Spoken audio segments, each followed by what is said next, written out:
Hello, grade 11s. Um, Welcome to this will be our last video lesson that we'll have together. So I'm just going to go over the last corrections from exercise 25, which was to complete table 1.2. And then for the next few lessons, until I see you again, you'll complete the exam questions. Okay, so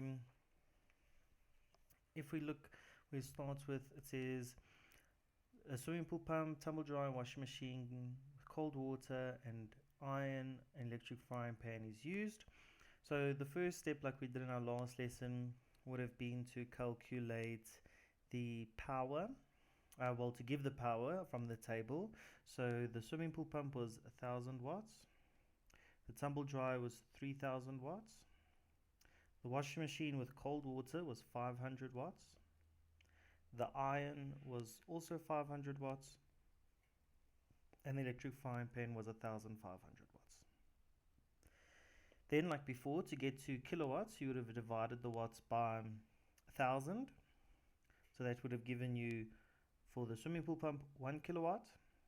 For the tumble dryer was 3. The washing machine was 0.5. Iron was 0.5. And the electric frying pan was 1.5.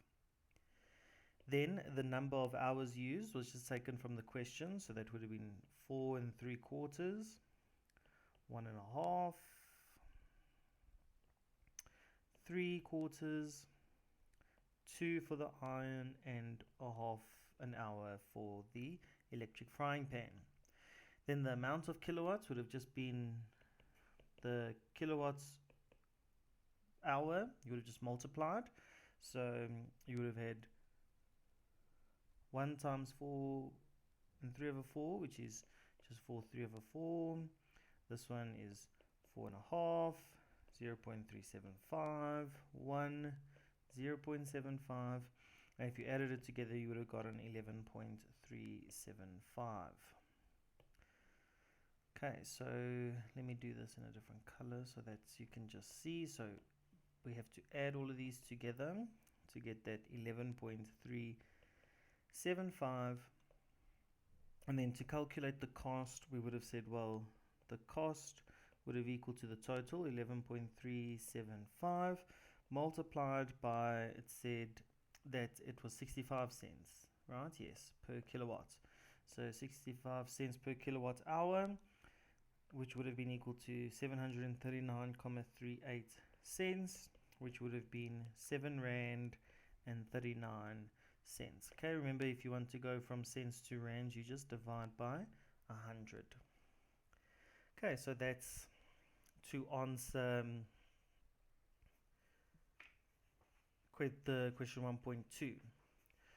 Okay, so then in terms of your homework, which you'll also be able to find on Google Classroom, I'm going to give you questions from both the exam questions. Okay, so what I would like you to do over the next the next few lessons, you'll find on Google Classroom, and then that essentially concludes our lessons on power and on electric circuits. So now it's all up to you.